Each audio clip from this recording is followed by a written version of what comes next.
ხოსიანია და ძალიან სრიალებს.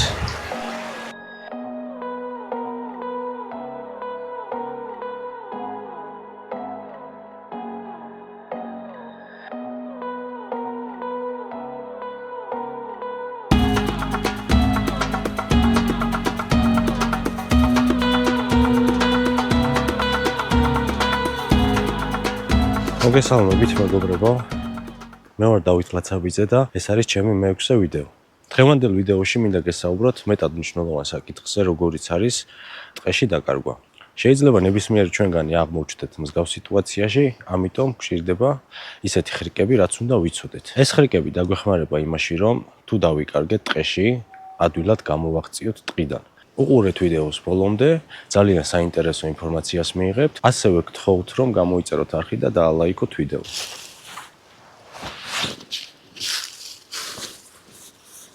მოკლედ, პირველი დავიწყებ იქიდან, როგორ უნდა ავირიდოთ ეს ყველაფერი, რომ ჩვენ ტყეში არ დავიკარგოთ და არ აღმოჩნდეთ ისეთ სიტუაციაში, რომ გზა ვეღარ გავიკვლიოთ. სანამ წავალთ, ჯერ კარგად შევისწავლოთ ის ადგილი, სადაც ვაპირებთ წასვლას, რუკის დახმარებით. ეს ყველაფერი შეგვიძლია გავაკეთოთ ტელეფონის საშუალებით. დღეს საკმაოდ განვითარებულია ტექნოლოგიები და შეგვიძლია გადავხედოთ ჩვენს მარშრუტს, თუ სად ვაპირებთ წასვლას და რა გამოწვევები შეიძლება შეგვხვდეს. ერთი კარგი რჩევა იქნება, რომ გადმოვწეროთ ოფლაინ რუკა. ანუ ინტერნეტი, რომელსაც არ დასჭირდება. ძალიან ბევრია მსგავსი და შეგვიძლია გადმოვწეროთ სანამ წავალთ და გქონდეს ტელეფონში ყოველი შემთხვევისთვის. ერთი კარგი რჩევა არის კიდე, რომ აცნობოთ სხვებს. ოჯახის წევრებს, ნათესავებს, ან მეგობრებს გაუზიაროთ თქვენი მარშრუტი, თუ სად აპირებთ წასვლას და რა დროით. თუ პირობითად მიდიხართ დილით და უნდა მოხვიდეთ საღამოს, ან თუ მიდიხართ დილით და მეორე დღეს დილით უნდა მიხვიდეთ, ეს ყველაფერი უნდა აცნობოთ, რომ საქმის კურსში იყვნენ და თუ რაღაცა მოხდა, ზომები მიიღონ დროულად. აუცილებლად უნდა მოვამზადოთ ისეთი აღჭურვილობა, ყველაზე მნიშვნელოვანი რაც არის, რუკა და კომპასი. ეხლა მე კომპასი მაქვს წამოღებული, ცოტა უცნაური კომპასია, მაგრამ მაინც კარგია. აი ესეთი საშტვენიც არის, საშტვენი კარგია ტყეში, რომ თუ ვინმესთან ერთად იმყოფებით და რაღაცა გზები გაიყო დროებით, თუ დაიკარგა რომელიმე, შეუძლია საშტვენეს გამოყენებით გააგებინოს თავის მეგობარს, რომ იმყოფება პირობითად დაახლოებით 200 მეტრში, 300 მეტრში მისგან რაღაცა 9 საათზე. აი ესეთი კომპასია. ეს კომპასი ზოგადად, კომპასი თუ გექნება, უნდა ვეცადოთ, რომ სისწორეზე განვათავსოთ. და გვიჩვენებს საით არის პირობითად დასახლებული პუნქტი. ერთი კარგი ვარიანტი არის კიდევ, სანამ წავალთ, რუკა გავხსნათ და გავიგოთ საით არის დასახლებული პუნქტი ჩვენი მარშრუტიდან. კარგი იქნება თუ გვეცოდინება, რომ ჩრდილოეთით პირობითად არის დასახლებული პუნქტი. იმიტომ რომ კომპასის საშუალებით ამოვირჩევთ ჩრდილოეთ მხარეს, როგორც გითხარით, აი ეს დავიჭერთ. აი ესე დავატრიალებთ, ეხლა მე მიჩვენებს ჩრდილოეთს იქითა მხარეს. დაახლოებით აი იქითა მხარეს. ანუ ესე იგი, რომ ეცოდინება, რომ ჩრდილოეთით არის დასახლებული პუნქტი, ვიმოძრავებ იქით. იმ შემთხვევაში თუ დავიკარგე. ზოგადად ძალიან რთულია, თუ არ ვიცით, ტყეში დაკარგვის შემთხვევაში რა უნდა გავაკეთოთ. მოკლედ ეს არის უპირობოდ მნიშვნელოვანი, რომ ვიცოდეთ წინასწარ ჩვენი მარშრუტი, ჩვენი გზა, თუ სად მივდივართ, რამხელა გზა გვაქვს გასავლელი და ყველაზე კარგი ვარიანტი არის კიდევ ერთი, რომ დღევანდელ აპლიკაციებს აქვთ ისეთი ფუნქცია, რომ ჩვენი გზა პირობითად რომ მოვნიშნოთ, აი აქედან დასახლებულ პუნქტამდე რამდენი კილომეტრი იქნება, რომ ყოველი შემთხვევისთვის გავითვალისწინოთ, რა დაგჭირდება იქამდე მისასვლელად, თუნდაც წყალი, თუნდაც საჭმელი, ყოველი შემთხვევისთვის. თუ ვეღარ გამოვდივართ ტყიდან. ტელეფონი, რა თქმა უნდა, თან გვექნება, ძალიან კარგია ტელეფონი, იმიტომ რომ ტელეფონსაც აქვს კომპასი. თუ ეს საშუალება არ გვაქვს რაღაცა ესეთი მსგავსი ტიპის კომპასი წავიღოთ, შეგიძლიათ გახსნათ და გამოიყენოთ ის კომპასი. ასევე თუ რამე მოხდა, შეგვიძლია ტელეფონის საშუალებით დავრეკოთ და ვაცნობოთ შესაბამის ორგანოებს, რომ დავიკარგეთ და ვეღარ გამოვდივართ ტყიდან. არსებობს კიდევ სატელიტური ტელეფონები, სპეციალური ტელეფონები. ეს შეგვიძლია წავიღოთ დამატებითად, თუ ექნება ამის საშუალება, რა თქმა უნდა, ძალიან კარგია რომ წავიღოთ. იმიტომ რომ ტელეფონმა კავშირი თუ ვერ შეძლო სატელიტთან და დარეკვა ვერ განვახორციელეთ, შეგვიძლია ამ სატელიტური ტელეფონით დავრეკოთ და ვისარგებლოთ. კიდევ აუცილებლად უნდა ვიმოძრაოთ ისეთ ადგილზე, თუ იქნება იმის საშუალება, რომ იყოს რაიმე ბილიკი ან გზა. ეს ძალიან კარგია, იმიტომ რომ უკან მარტივად დაუბრუნდებით. ასევე მახსოვრობის ნიჭი თუ გვაქვს, შეგვიძლია დავიმახსოვროთ რაიმე გამორჩეული ხეები, ან კლდეები თუ იქნება, ან რაღაცა ბორცვები თუ იქნება, შეგვიძლია დავიმახსოვროთ ეტაპობრივად, რომ შემდეგ გამოვყვეთ ამ ყველაფერს. კიდევ ერთი კარგი ვარიანტი არის მონიშნის მეთოდი, შეგვიძლია მოვნიშნოთ ჩვენი გზა. მონიშნა შეგვიძლია გავაკეთოთ კენჭებით, პატარა ტოტებით, ან თუ წავიღებთ წინასწარ რაიმე ისეთ ფერად ლენს, რომელსაც შემოვახვევთ ტოტზე, კარგი იქნება, იმიტომ რომ ადვილად გასარჩევი იქნება შორიდან, აი წითელი ფერის რომ არის, ან ყვითელი ფერის, რომელიც ტყეში მკვეთრად ჩანს და შეგვიძლია ადვილად ამოვიცნოთ, რომ ჩვენი მონიშნულია. მაგრამ თუ ეს დაგვრჩა, არსებობს ალტერნატიული საშუალებები, პირობითად ხეზე მონიშნა, ან კენჭებით მონიშნა, ან კიდევ ტოტებით რაიმე ფიგურის გაკეთება. ეხლა მე გაჩვენებთ, რა შეგვიძლია გავაკეთოთ, რომ მოვნიშნოთ გზა. შეგვიძლია ესეთი ქვები ავიღოთ. მაგრამ ჯერ წინასწარ ფეხით გადაატრიალეთ, იმიტომ რომ ობობებს და მწერებს უყვართ ხოლმე ბუდობა შიგნით და შეიძლება აღების დროს გვიკბილოს. აი ესე ხეზე განვათავსოთ ისეთ ადგილზე, რომ აი ქარი, ახლა ცოტა ქარიანია და შეიძლება ჩამოვარდეს, ხო? მაგრამ ისე გავაკეთოთ, რომ ვერ ჩამოვაგდოს რა. ეხლა ძალიან ძლიერი ქარი თუ იყო და რაღაც წარღვნა დაიწყო, ჩამოვარდება აფერას ისოს. აი ესეთი ნიშანი შეგვიძლია დავტოვოთ ერთ ხეზე და მე შემდეგზე უკვე აიქით რო წავალთ, მეორე ქვა შეგვიძლია დავდოთ ცოტა მოშორებით იქით. მოკლედ ტოტებითაც შეგვიძლია დავნიშნოთ. თუ თოკი გვექნება, აი ესეთი შეგვიძლია რაღაცა გამორჩეული ფიგურა გავაკეთოთ X-ისავით ან რაიმე მსგავსი, მაგრამ თუ ძაფი არ გვაქვს, შეგვიძლია დანითაც გავაკეთოთ ეს ყველაფერი, რომ გამორჩეული იყოს ჩვენი დანიშნული ადგილი რა. ავიღოთ ერთი დიდი ტოტი, გავუთავოთ აი ესე, რომ მივხვდეთ ჩვენი დატოვებულია. და შორიდანაც მარტივად გამოჩნდება თეთრი ფერი. გზა და გზა შეგვიძლია ვიმოძრაოთ, თან კიდევ აი ესე ვთვალოთ გზაში, გავერთოთ და თან მოვნიშნოთ ადგილი. ეს ახლა კარგად გამოჩნდება და დავდებ ხეზე. აი რაღაცა ესე რომ ჩამოვდოთ და იდება არსად არ დაიკარგება. არის კიდევ ერთი ვარიანტი, რომ აი ეს ხეს ცოტა წაათლიან ხოლმე თავის ქერქს და ესეც კარგად ჩანს ხოლმე, მაგრამ ხე რომ არ დავაზიანოთ, ჯობია ძირს დაგდებული ტოტები ავიღოთ და ის ტოტები გავთალოთ. ასევე შეგვიძლია გამოვიყენოთ ბარი, თუ გექნება ბარი თან. ამას ავაწყობ. ეს ძალიან კარგი ბარია, ამას კომპასიც აქვს, კომპაქტურია, იშლება, იწყობა. წაიღებ სადაც გინდა.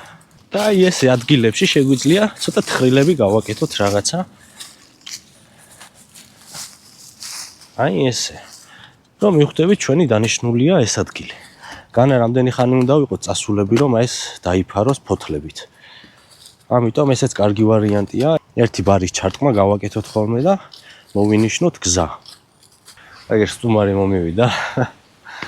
მიირთმევს საჭმელს. მოკლედ ეს მეთოდები ძალიან კარგია გზის მონიშნვისთვის, რომ უკან მარტივად დაუბრუნდეთ. იმასაც დიდი მნიშვნელობა აქვს, თუ როგორ ტყეში მივდივართ, თუ არის ძალიან მეჩხერი ტყე და ხილვადობა არის ნაკლები, ანუ მეჩხერი ტყე რას ნიშნავს?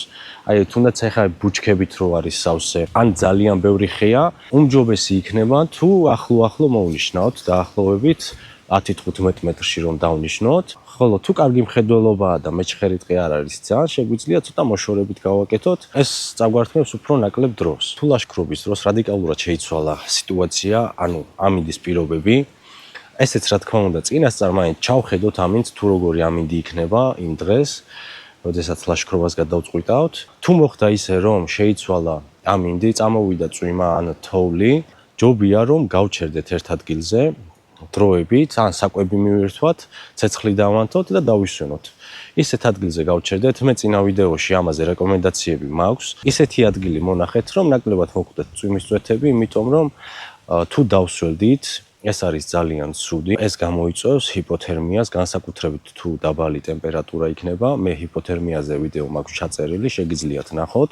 ძალიან საინტერესო ვიდეოა და კარგი რჩევებია იმ ვიდეოში. მოკლედ აუცილებლად უნდა გავჩერდეთ თუ წამოვიდა წვიმა ან თოვლი. ტანსაცმელი სველი რო გვექნება, ძალიან გაგვირთულდება მოძრაობა, განსაკუთრებით იმ შემთხვევაში თუ აღმოვაჩინეთ რომ დავიკარგეთ.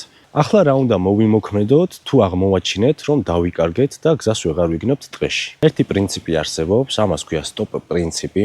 ეს ნიშნავს რას? ანუ უნდა გავჩერდეთ, უნდა ვიფიქროთ, დავაკვირდეთ გარემოს აუცილებლად და დავგეგმოთ სამოქმედო ნაბიჯები. ამას ეძახიან stop princips. 4 ძირითადი ნაბიჯი, რაც უნდა გავაკეთოთ აუცილებლად. ვეცადოთ, რომ პანიკაში არ ჩავარდეთ და შევინარჩუნოთ სიმშვიდე. უნდა ვეძებოთ ბუნებრივი ნიშნები, როგორიც არის მდინარე და ნაკადულები. აქვე მეგობრებო, კიდევ დიდ მადლობას მოგიხდით. ყველას უკლებლივ, ვინც ჩემს ვიდეოებს უყურებს, ვინც მილაიქებს, რაღაცა კომენტარს მიწერს და ასე ვთქვათ, ძალიან დიდ мотивაციას მაძლევს. ყველას ძალიან დიდი მადლობა. ამ ვიდეოშიც გთხოვთ, რომ გამოიწეროთ არხი, დაალაიქოთ ვიდეო და დამიწეროთ თქვენი გამოცდილების შესახებ, თუ რა გადაგხდენიათ ტყეში, ან თუ ყოფილხართ ექსტრემალურ სიტუაციებში. უნდა ვიპოვოთ ბუნებრივი ნიშნები, მდინარე, ნაკადულები და ასე შემდეგ. ზოგადად მდინარეები მიემართებიან ხოლმე დასახლებებისკენ, ვეცადოთ, რომ მდინარის საპირისპიროთ არ წავიდეთ. იმიტომ რომ მდინარე ყოველთვის იღებს სათავეს მყინვარებიდან, ხოლო მყინვარებისკენ კიდე ნაკლები შანსია, რომ დასახლებული პუნქტი იყოს, იმიტომ რომ დაბალი ტემპერატურაა და ზოგადად ადამიანი ერიდება ხოლმე მსგავსი ტიპის ადგილებზე დასახლებას და ბინადრობას. მე ხა ჩამოვედი მდინარესთან. აი, კარგი იქნება, რომ წავიდეთ მდინარის მიმართულებით. თუ არის რაიმე შემაღლებული ადგილი, თა ან გორაკი, ჯობია ავიდეთ თაზე და გორაკზე, იქიდან გადავხედოთ ტერიტორიას. თუ გაგვიმართლა, შეიძლება იქიდან დავინახოთ დასახლებული პუნქტი. მდინარის მიმართულებით გაყოლა და რაღაც შემაღლებულ ადგილზე ასვლა დაგვეხმარება, რომ გავიმარტივოთ საქმე და ადვილად ვიპოვოთ დასახლებული პუნქტი. მოკლედ, ეხლა მე მდინარე მაქვს გადასაკვეთი, ფეხზე გამოვიცვლი, რომ არ დამისველდეს. ჩავიცმევ სპეციალურ ფეხსაცმელს.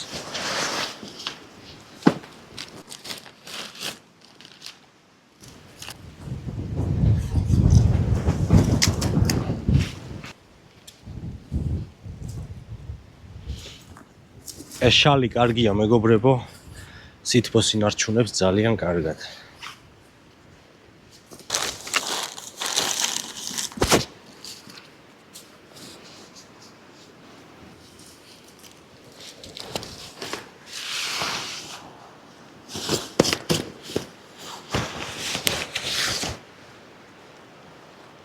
სანამ მდინარეს გადავკვეთავ, მეგობრებო, მანამდე მინდა გათამაშება იმ ნივთების, რაც წინა ვიდეოში გაჩვენეთ, მაგრამ მანამდე უნდა ცოტა ხანი გავჩერდე, საკვები მივირთვა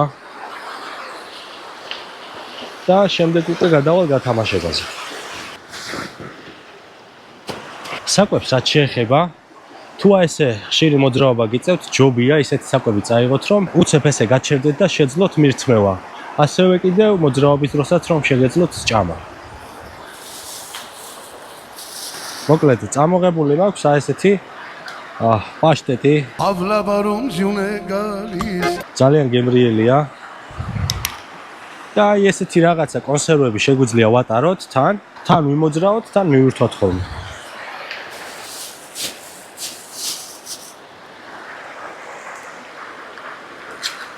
ამას გადავაგდებ მერე. ესეთი პაშტეტია ინდაურის.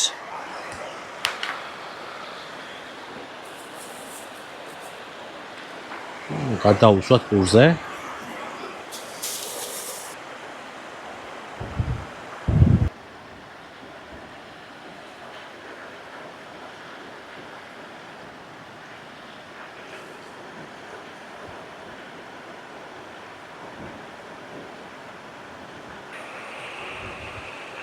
შეგვიძლია მივირთვათ.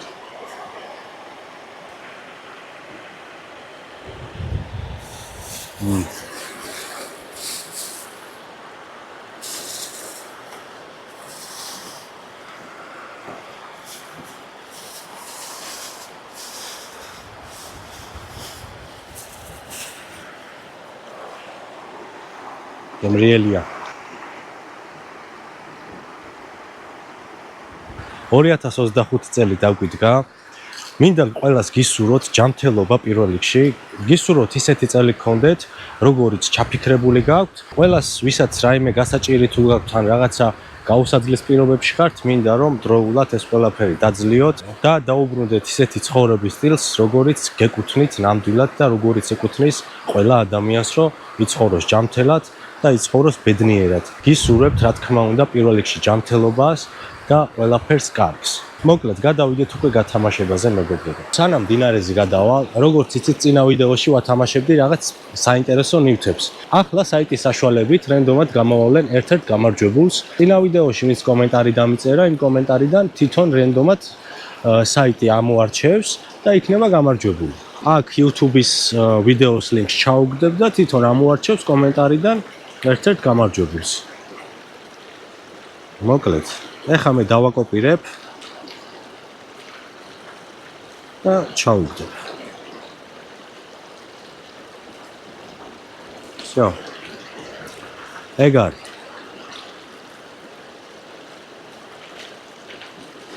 ხო, მეკითხება 3+4 რამდენიაო? 9, რა თქმა უნდა. ეგ არის. აბა დავიწყეთ. აო დავით ლაცაბიძე. სამწუხაროდ მეგობრებო, მე მოვიგე. ამიტომ ნივთები ჩემთან რჩება. კაი, მოკლედ, ხუმრობა იქით იყოს. ლინკი ჩაგდებულია ჩემი წინა ვიდეოსი და ერთ-ერთ გამარჯვებულს გამოვავლენთ. ხო, არ ვიცი ხა რამდენად გამოჩნდება, მაგრამ დავიწყოთ, აბა.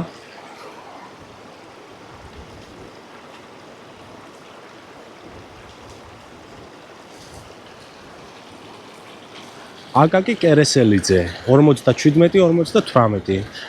მეგობარო, ამ ვიდეოს თუ ნახავ, გილოცავ, ეს ნივთები გამოიგზავნება შენთან. კომენტარში დამიწერა წარმატებებიო და 2 გულის ნიშანი. მეც წარმატებებს გისურვებ, მეგობარო, ძალიან დიდი მადლობა.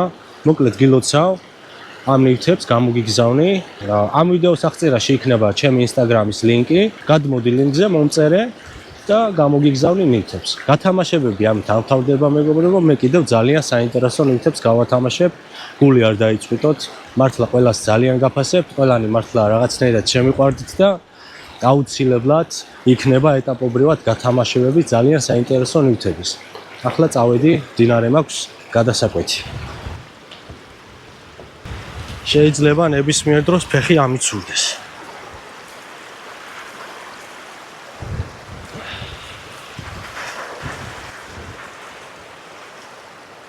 სანამ კარგად არ დადგავთ ერთ ფეხს, მეორე არ აიღოთ. ანუ არ აწიოთ მეორე ფეხი, რომ არ გაცურდეთ.